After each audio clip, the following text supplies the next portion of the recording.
नमस्कार साथियों, स्वागत है आप सभी का हमारे YouTube चैनल ज्ञान कामना पर। साथियों, आज इस वीडियो के अंदर मैं आपको बताऊंगा कि श्रमिक या मजदूर कार्ड या फिर लेबर कार्ड कैसे बनाया जाता है। कौन व्यक्ति है लेबर कार्ड या श्रमिक कार्ड बना सकता है, श्रमिक कार्ड बनाने के लिए हमें कौन कौन से दस्तावेज चाहिए और श्रमिक कार्ड के लिए अपन कहां से ऑनलाइन आवेदन है वो अप्लाई करें। ये सारी बातें आज एक वीडियो में ही मैं सेपरेट बताने वाला हूं, तो इस वीडियो के साथ आप बने रहें।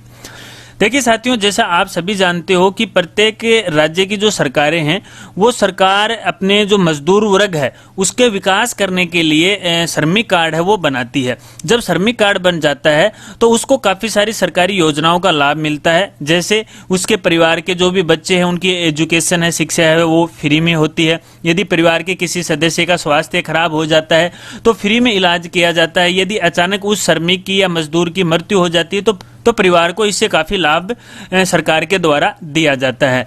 तो देखिए, अब कौन जो व्यक्ति है जो लेबर कार्ड है या फिर जो श्रमिक कार्ड है वो बना सकता है या कौन इसके लिए पात्र है। देखिए साथियों, जो व्यक्ति श्रमिक कार्ड के लिए अप्लाई करना चाहता है या बनवाना चाहता है तो उसके लिए कुछ पात्रताएं सरकार के द्वारा रखी गई हैं।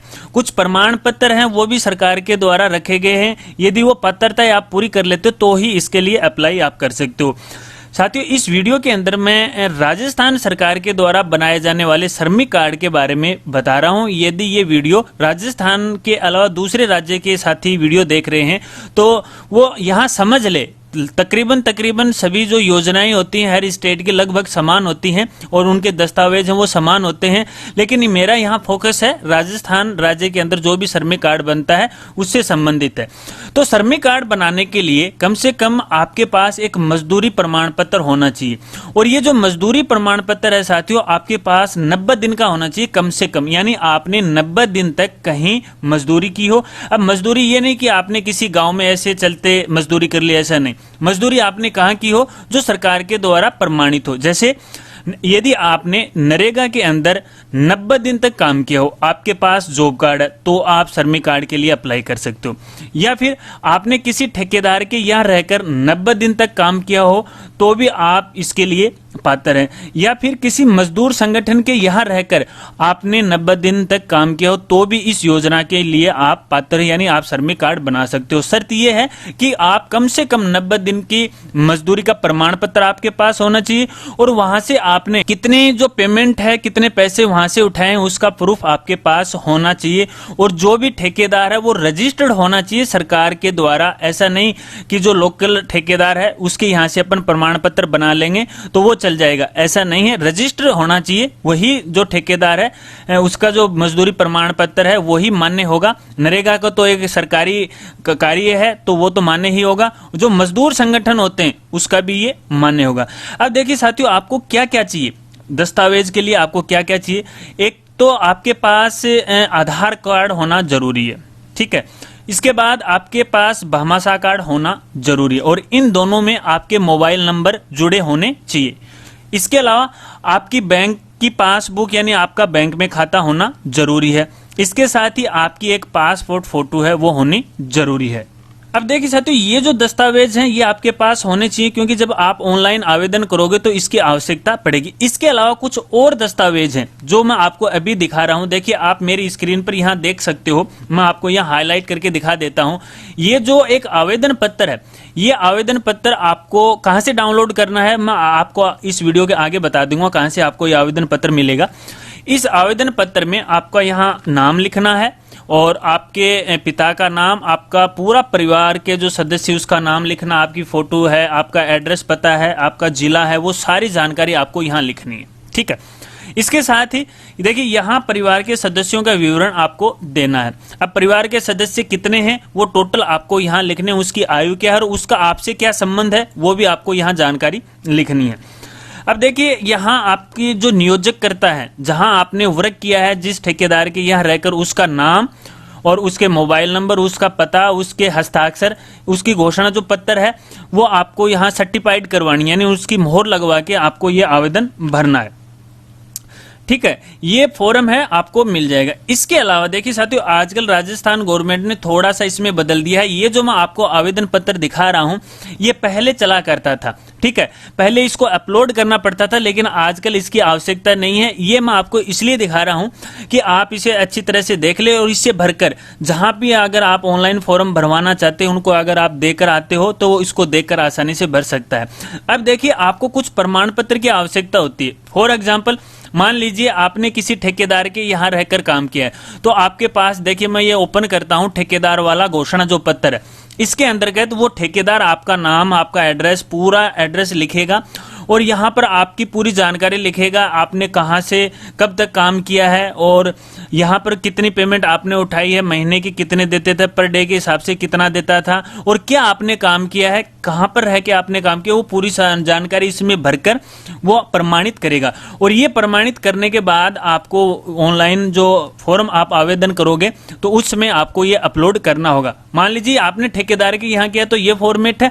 इसके अलावा अगर आपने किसी निर्माण श्रमिक के यहाँ काम किया तो उसके लिए अलग फॉर्मेट है, ठीक है। किसी संस्था या फर्म के यहाँ रहकर आपने काम किया तो उसके लिए अलग फॉर्मेट है। तो ये सभी अलग अलग फॉर्मेट हैं, मैं आपको ये बता दूंगा आपको कहाँ से ये डाउनलोड करना है। तो देखिए साथियों, ये तो थे अभी दस्तावेज और पात्रता। अब हम बात करते हैं कि अपन ऑनलाइन आवेदन कैसे करें। देखिए साथियों, ऑनलाइन आवेदन करने के लिए आपको एसएसओ आईडी पे जाना पड़ेगा, यानी आपकी एक एसएसओ आईडी होनी चाहिए। अगर साथियों आपने अभी तक अपनी एसएसओ आईडी नहीं बनाई है तो आप एसएसओ आईडी बना लीजिएगा, क्योंकि ये जो श्रमिक कार्ड है अपने राजस्थान सरकार के द्वारा एसएसओ आईडी से भी ऑनलाइन आवेदन किया जा सकता है और किसी ई मित्र पर भी जाकर के ऑनलाइन आवेदन किया जा सकता है। एसएसओ आईडी में आपको बिल्कुल फ्री में आवेदन किया जाएगा और अगर आप ई मित्र पर जाओगे तो वहां पर आपको ई मित्र का कुछ खर्चा है वो देना पड़ेगा। तो आप एसएसओ आईडी में जाना और वहां से आपको ऑनलाइन आवेदन आप ये कर सकते हो। अगर साथियों आपको एसएसओ आईडी नहीं बनानी आती है तो इस वीडियो के डिस्क्रिप्शन में मैं आपको एसएसओ आईडी बनाने की पूरी जानकारी का एक वीडियो का लिंक दे रहा हूं, वो आप देख ले और फिर आप आवेदन घर बैठे अपने मोबाइल से करवा सकते हो। आप अपने परिवार के किसी सदस्य से भी ऑनलाइन आवेदन करवा सकते हो जो थोड़ी बहुत जानकारी रखता हो। आज का टेक्नोलॉजी का जमाना, आजकल जो बच्चे हैं बड़े होशियार हैं, तो आप अपने परिवार के किसी एक बच्चे से भी ये ऑनलाइन आवेदन है वो करवा सकते हो। तो चलिए देखिए, मैंने यहाँ एसएसओ आईडी लगाई है साथियों। यहाँ आपको एसएसओ आईडी में लॉगिन होना है, अपनी आईडी डालनी है, पासवर्ड डालना है और ये कैप्चर आपको यहाँ डालना है। ये डालने के बाद आपको लॉगिन करना है। तो चलिए मैं लॉगिन पे क्लिक करता हूँ यहाँ, और जैसे ही अपनी एसएसओ आईडी लॉगिन हो जाती है तो देखिए मैं यहाँ एक बार क्लियर एप्लीकेशन करता हूँ। आपको जब एसएसओ आईडी आप लॉगिन हो जाते हो तो हाँ, आपको यहाँ केवल एक ढूंढना है, एलडीएमएस। तो आप मेरी स्क्रीन पर देख सकते हो, मैं जूम करके आपको दिखाता हूँ। ये इस लिंक पे आपको जाना, एलडीएमएस, इस लिंक पे आपको जाना। जैसे ही आप इस लिंक पे जाओगे तो आपके सामने एक नई जो वेबसाइट है या एक नया पेज है वो ओपन हो जाएगा इस तरह से। अब देखिए यहाँ कुछ ये इन्फॉर्मेशन पूछ रहा है। जब आप पहली बार आवेदन कर रहे हो अपनी एसएसओ आईडी से पहली बार आवेदन कर रहे हो तो यहाँ कुछ इन्फॉर्मेशन ये पूछ रहा है, ऑलरेडी रजिस्टर्ड विद एलडीएमएस, यानी आप पहले से ही लेबर डिपार्टमेंट की वेबसाइट पर रजिस्टर हो। तो आप अगर पहले से हो तो येस कर दीजिएगा, अगर नहीं हो तो नो कर दीजिएगा। तो चलिए मैं यहाँ पर नो करता हूँ और नो करने के बाद ये कुछ ऑप्शन है पूछेगा। तो यहाँ पर देखिए अपने एक फॉर्म सा है वो ओपन होगा और यहाँ पर आपके डिस्ट्रिक्ट का आपको चुनाव करना है, ठीक है। चलिए मैं यहाँ डिस्ट्रिक्ट का चुनाव कर लेता हूँ। फिर यहाँ आपकी जन्म तिथि और आपका नाम है, आपके पिता का नाम है, आपकी आईडी है, ऑटोमेटिक एसएसओ आईडी से आ जाएगी। फिर आपका यहाँ एड्रेस है वो लिखना है। वैसे आपका नाम और एड्रेस, आपकी जन्म तिथि है वो सारी आपको यहाँ ऑटोमेटिक एसएसओ आईडी से आ जाएगी। तो फिर आपको सबमिट पे क्लिक करना है। चलिए मैं सबमिट पे क्लिक करता हूँ। जैसे ही सबमिट पर क्लिक करेंगे तो एलडीएमएस की मेन जो वेबसाइट है वो हमारे सामने ओपन हो जाएगी, ठीक है। यानी लेबर या फिर श्रमिक कार्ड के लिए आवेदन की जो वेबसाइट है वो हमारे सामने ओपन हो जाएगी। अब आपको क्या करना है, आपको लेफ्ट साइड में यहाँ जाना है, ठीक है। और यहाँ एक ऑप्शन लिखा है BOCW वेलफेयर बोर्ड, इस पे आपको क्लिक करना है। चलिए मैं इस पे क्लिक करता हूँ यहाँ और थोड़ा सा जूम करके आपको दिखाता हूँ। यहाँ पर कुछ ऑप्शन आए हुए हैं, बेनिफिशियरी रजिस्ट्रेशन। तो आपको बेनिफिशियरी रजिस्ट्रेशन पे क्लिक करना है। तो चलिए मैं इस पे क्लिक करता हूँ। जैसे इस पर क्लिक करोगे तो आपके सामने एक फॉर्म है वो ओपन हो जाएगा। यहाँ पर बहुत सारी बातें हैं आपको भरनी है।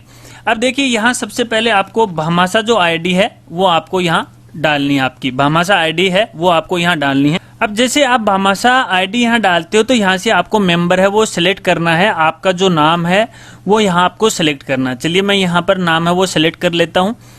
फिर देखिए साथियों यहाँ आपको अपने पिता का नाम या अपने हस्बैंड का नाम है वो लिखना है। फिर आपका जेंडर ऑटोमेटिकली यहाँ आ जाएगा और आपके जो मोबाइल नंबर हैं वो आपको यहाँ लिखने, और ये जरूरी है क्योंकि इस पर आपकी आगे की जो सूचनाएं हैं वो आती रहेंगी। इसके साथ ही आपका जो एड्रेस है वो आपको यहाँ लिखना है। एड्रेस के अंदर साथियों यहाँ आपके डिस्ट्रिक्ट का चुनाव है वो करना। चलिए मैं डिस्ट्रिक्ट का चुनाव यहाँ कर लेता हूँ। इसके बाद यहाँ आपकी ग्राम पंचायत है वो सेलेक्ट करनी है, आपकी पंचायत समिति है वो आपको सेलेक्ट करनी है। ठीक है, यहाँ पंचायत समिति करने के बाद अपना जो गांव है वो गांव आपको यहाँ सेलेक्ट करना है। गांव सेलेक्ट करने के बाद आपका नाम है वो गांव का यहाँ आ जाएगा। फिर आपके यहाँ जो पिन कोड नंबर है वो आपको यहाँ डालने। फिर आपकी जो असेंबली है वो यहाँ से आपको सिलेक्ट करनी है, यानी आपके विधानसभा क्षेत्र है वो कौन सा है। तो मैं यहाँ विधानसभा क्षेत्र वो सिलेक्ट कर लेता हूँ।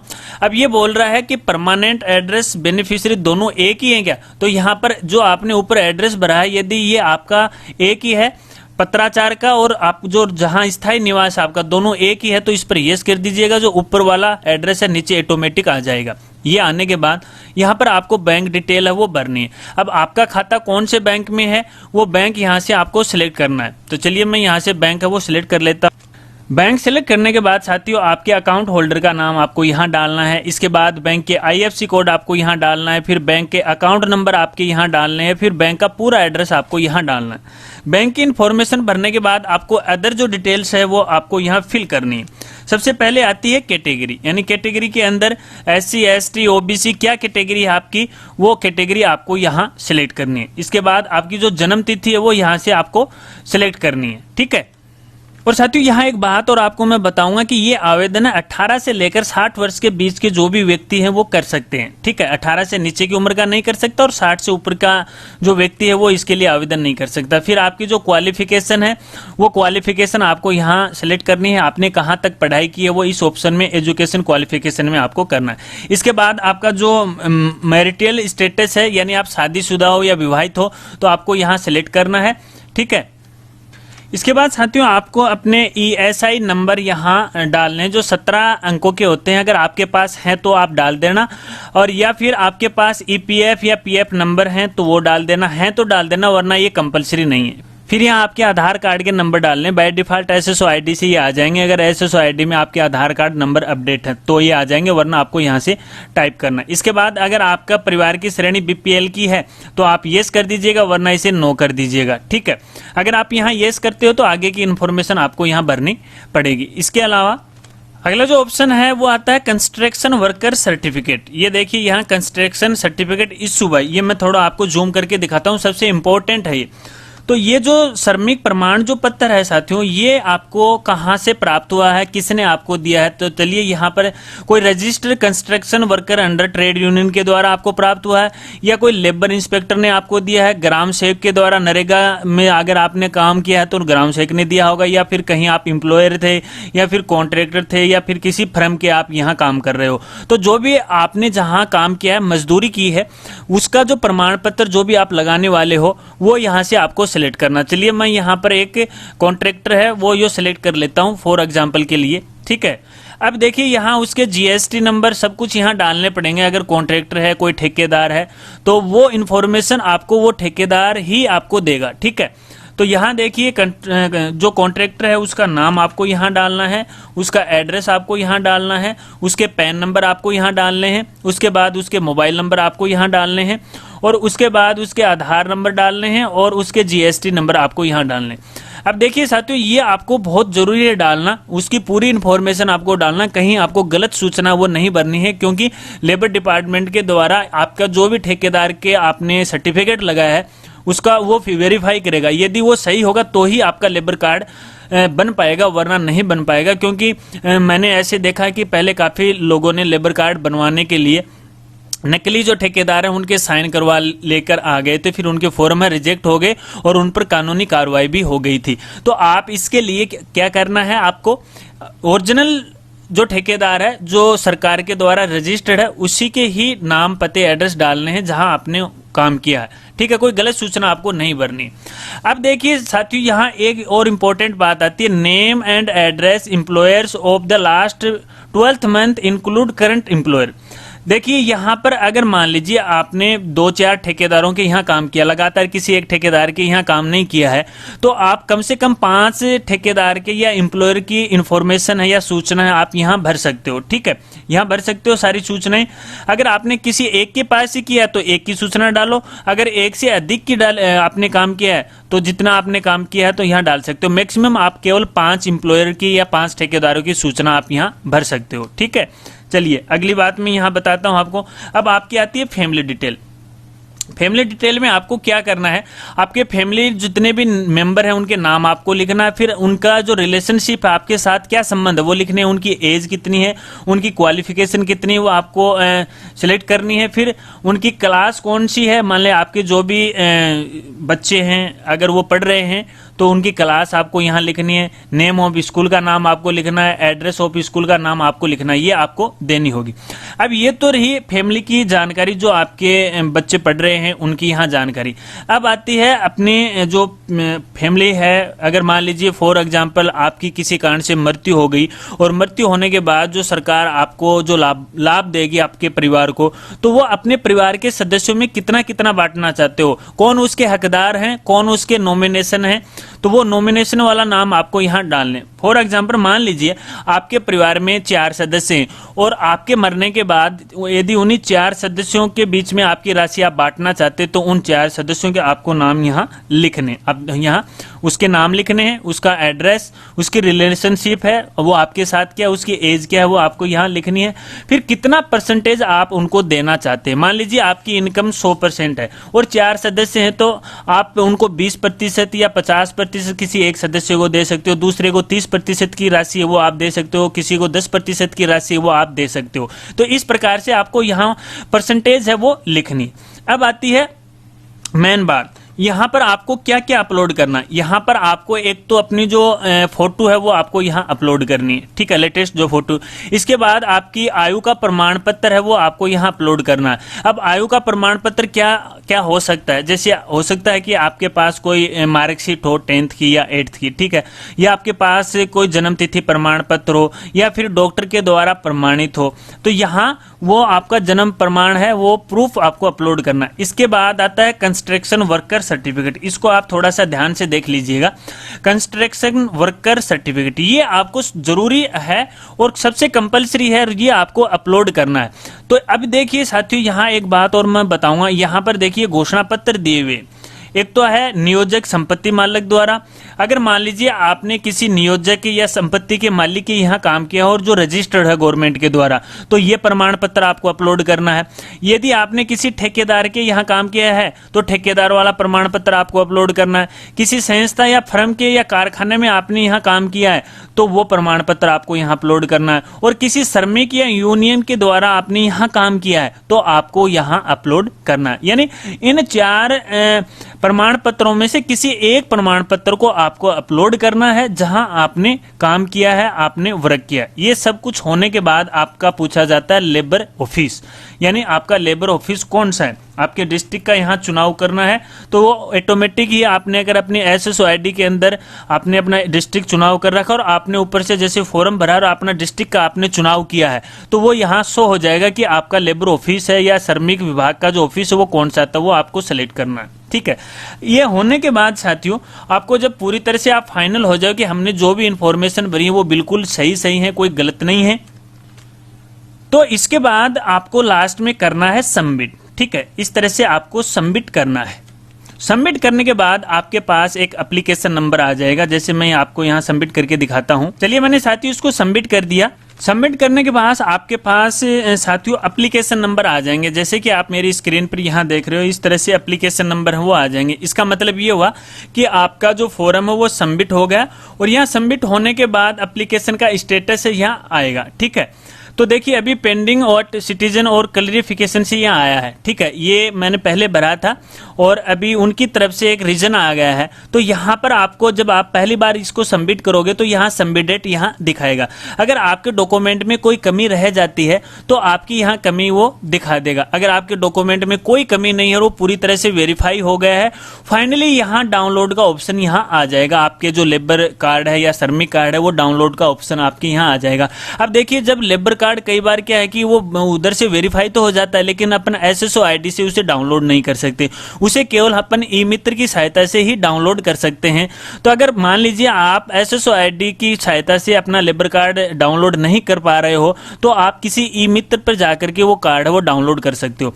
अब देखिए, लेबर कार्ड है वो कितने दिन में बनेगा, ये काफी सारे साथी हैं वो सवाल करते हैं कि लेबर कार्ड आखिरकार कितने दिन में बनता है। अब देखिए तो साथियों, ये तो है सरकार के अंडर का काम, ठीक है। पहले जैसे हमने सबमिट कर दिया, फिर अपने डिस्ट्रिक्ट लेवल पे जाएगा और फिर अपने स्टेट गवर्नमेंट के पास ये जाएगा, वहां से ही वेरीफाई होगा।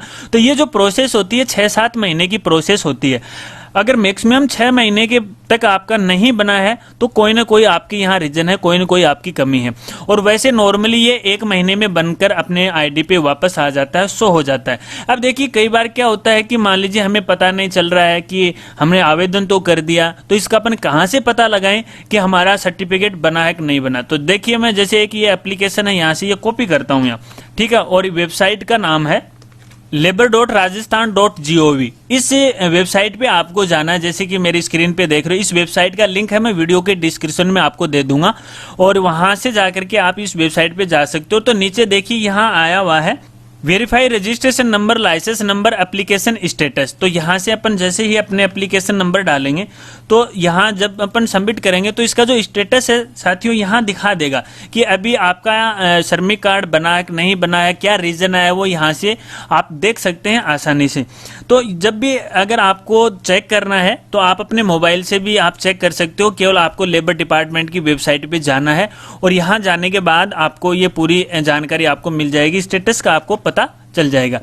अब देखिए साथियों, जो प्रमाण पत्र की मैं पहले बात कर रहा था, जो दस्तावेज की मैं पहले बात कर रहा था, वो आपको कहां से डाउनलोड करना है। देखिए साथियों, इसके लिए आपको जाना है मेरी वेबसाइट, और वेबसाइट का नाम है www.rajguruji.com। इस वेबसाइट पे आप जाओगे, जैसे ये वेबसाइट है ओपन हो गई यहाँ, और यहाँ पर मैं क्लिक करता हूँ।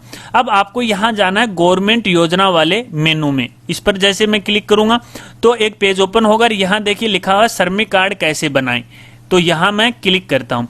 यह जैसे ही क्लिक करूंगा तो आपके सामने एक पोस्ट है पूरी खुल जाएगी। तो मैंने इसके बारे में यानी श्रमिक कार्ड के बारे में यहाँ कुछ जानकारी मैंने यहाँ बताई है, तो आप यहाँ से पढ़ भी सकते हैं कि क्या दस्तावेज चाहिए हमें और कौन है वो बना सकता है, इसकी पूरी जानकारी मैंने दी है। जब इस पोस्ट के आप नीचे जाओगे तो नीचे मैंने यहाँ बहुत सारे लिंक दे रखे हैं। इस एरिया में आप देख सकते हो, यहाँ मैंने लिंक दे रखे हैं और इन लिंक में मैंने रजिस्ट्रेशन फॉर्म है, घोषणा पत्र है, नियोजक का, ठेकेदार का, संस्था या फर्म का या फिर श्रमिक यूनियन के द्वारा जो भी प्रमाण पत्र हमें ऑनलाइन आवेदन करते समय अपलोड करने होते, तो वो सारे सर्टिफिकेट मैंने यहाँ अपलोड कर रखे हैं। यहाँ से आप डायरेक्टली डाउनलोड कर सकते हो। देखिए मैं थोड़ा सा आपको यहाँ दिखा देता हूँ। फॉर एग्जांपल, आपको किसी ठेकेदार के यहाँ आपने काम किया और वो फॉर्मेट आपको डाउनलोड करना है, तो इस लिंक पे आपको क्लिक करना है। तो यहाँ एक वेबसाइट है वो ओपन होगी। आपको यहाँ कुछ 10 सेकेंड आपको रुकना पड़ेगा और 10 सेकेंड के बाद आपके सामने एक लिंक है वो आ जाएगा। 10 सेकंड रुकने के बाद ये लिंक आएगा, गेट लिंक पे आपको क्लिक करना है। जैसे गेट लिंक पे आप क्लिक करोगे तो आपके सामने ये जो फॉर्मेट है, जो प्रपत्र है, वो यहाँ शो हो जाएंगे और यहाँ से जाकर के आप इसे डाउनलोड कर सकते हो। ठीक है, ये डाउनलोड करने के बाद आपको यहाँ पूरी डिटेल भरनी है, मोहर लगवानी है, आपके सिग्नेचर करने हैं और सामने वाला जो ठेकेदार है उसके सिग्नेचर और उसके मोहर के साथ आपकी सारी जानकारी इसमें जो भी पूछी गई वो भरनी है। वो भरने के बाद आपको ऑनलाइन फॉर्म भरते समय आपको अपलोड करानी है। तो साथियों, ये तो थी मेरी तरफ से आपको श्रमिक कार्ड कैसे बनाया जाता है, कौन से दस्तावेज हमें चाहिए, किस तरह से हम अप्लाई कर सकते हैं, पूरी जानकारी मैंने आपको यहाँ बताई। उम्मीद करता हूँ जानकारी आपको जरूर पसंद आई होगी। यदि इसके अलावा आपके कोई सवाल हैं, आप कंफ्यूज हो रहे हैं, तो आप मुझे इस वीडियो के नीचे कमेंट कीजिएगा, मैं आपकी पूरी हेल्प करने की कोशिश करूंगा। और साथियों, अगर आपने अभी तक हमारे चैनल ज्ञान कामना को सब्सक्राइब नहीं किया है तो सब्सक्राइब कर लीजिएगा और सब्सक्राइब करने के बाद बेल आइकन है जरूर दबा लीजिएगा, क्योंकि इस चैनल के ऊपर आपको सरकारी योजनाओं से संबंधित काफ़ी जो वीडियो हैं वो मिल जाएंगे, संबंधित सूचनाएं आपको मिलती रहेंगी। यदि चैनल को सब्सक्राइब करने के बाद अगर आप बेल आइकन दबाते हो तो जब भी मैं कोई भी वीडियो अपलोड करूंगा तो उसकी सूचना आपके पास आ जाती है। और यहाँ एक बात और मैं बताऊंगा साथियों आपको कि जैसे आपका श्रमिक कार्ड बन जाता है और श्रमिक कार्ड आपके हाथ में आ जाता है तो आप इसके लिए सरकारी जो भी योजनाएं हैं श्रमिक कार्ड से संबंधित, उन योजनाओं का आप लाभ उठा सकते हैं। तो उसके लिए भी मैं आगे वीडियो है धीरे धीरे अपलोड कर रहा हूं कि श्रमिक कार्ड से संबंधित कौन सी योजनाएं हैं और उन योजनाओं को अपन कैसे लाभ उठा सकते हैं और कैसे ऑनलाइन आवेदन कर सकते हैं। तो उम्मीद करता हूं जानकारी आपको पसंद आई होगी। पसंद आई है तो वीडियो को लाइक कर दीजिएगा और चैनल पर नए मेहमान हो तो चैनल को जरूर सब्सक्राइब कीजिएगा। थैंक यू, धन्यवाद।